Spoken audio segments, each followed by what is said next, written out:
Hi, I'm Jack Howell. I tend to think if I were shown video of a bunch of different clarinetists without sound, I could tell each player's general level of technique just by the position and motion of their left index fingers. An accomplished clarinetist usually fingers a throat A like this. A beginner often fingers it like this. Well, what's the problem? It's an A, isn't it? Yes, it is, but what happens when you want to go to any other note other than a throat G or F? You have to hop or slide across this gap to get your fingertip to the F sharp hole, and many students solve the problem of what this sounds like by stopping the air until the crevasse is safely jumped. So you see how when playing throat A, my index finger prepares for crossing the break, or indeed moving to any other note. The problem gets even worse when G sharp is fingered like this. What are you going to do in E major? Well, one thing you aren't going to do is play rapidly or smoothly. I talked a little bit about this in my video, The Wisdom of Robert Marcellus, Hand Position and Finger Motion, but I think it's important enough to present as a separate issue, and I have a drill for it. I know, shocking. The drill is very simple.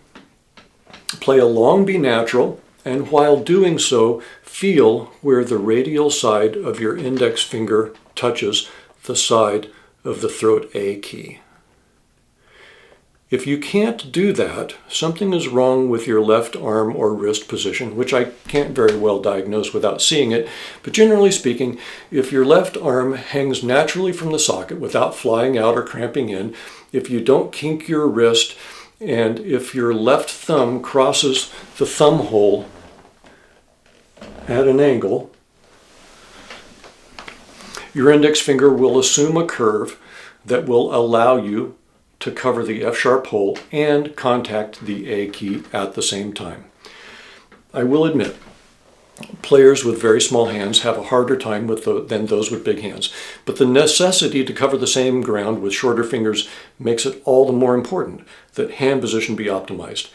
And those with smaller hands simply are punished more severely for common hand position mistakes. I've seen players who place their left thumbs almost vertically, which externally rotates the wrist and makes good index finger almost impossible. But let's not get too far into the weeds. Let's assume that you have achieved a left hand position that looks something like this, or like this, or like this, or like this, or this, or this. Having done so, you will be able to feel the A key with the side of your index fingertip as you play any note. Not push it, just feel it. Now, play a passage, any passage, without losing that contact point. You can't actually push the key unless you're playing a throat A or B flat, or actually a long B natural, or some high register alternate fingerings or multiphonics that you will probably discover accidentally while doing this drill. But you should always feel the key.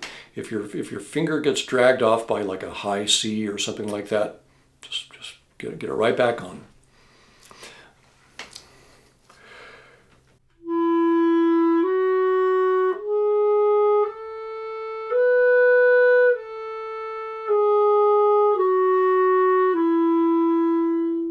You will need to play the passage slowly, perhaps very slowly, but if you keep that contact point, when it comes time to play a throat A or B flat, that's where you'll play it. If you go from an F sharp to an A or a B, your finger will move economically and correctly.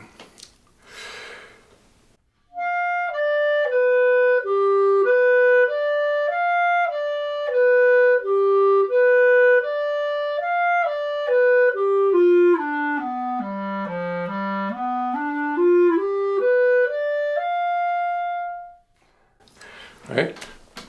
It's simple. I didn't say it was easy, but it is simple. So keeping your index finger lightly anchored will enforce a good entire left hand position, because what your index finger does, the other fingers will follow suit. Keeping your index finger in contact requires that it stay curved and not shoot straight out when you play a throat G, and you can't flap your hand all over the place if you want to maintain that A key contact. Oddly enough, if your left hand position and finger motions are great, your right hand will be too. Correct index finger position and motion is super important for smooth technique.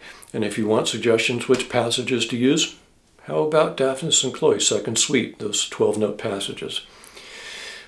That video is coming, and in it I will almost certainly refer to this video. There are many reasons why this drill is effective and important, but I'll leave you with this one. As I said earlier, to do this drill properly, to maintain contact with the A key without actually opening, you must use your fingers to feel, not merely to execute. This adds a feedback channel to your sensory motor control system, and it provides an external focus. If you read the Molly Gebrian book like I told you, you know how powerful external focus is in learning motor skills. If you weren't aware of this book, now you are. You're welcome. If you were aware of it, it did not act, particularly if you are preparing for auditions. You're losing valuable time. But, as Dennis Miller used to say, that's just my opinion. I could be wrong. Thanks for watching.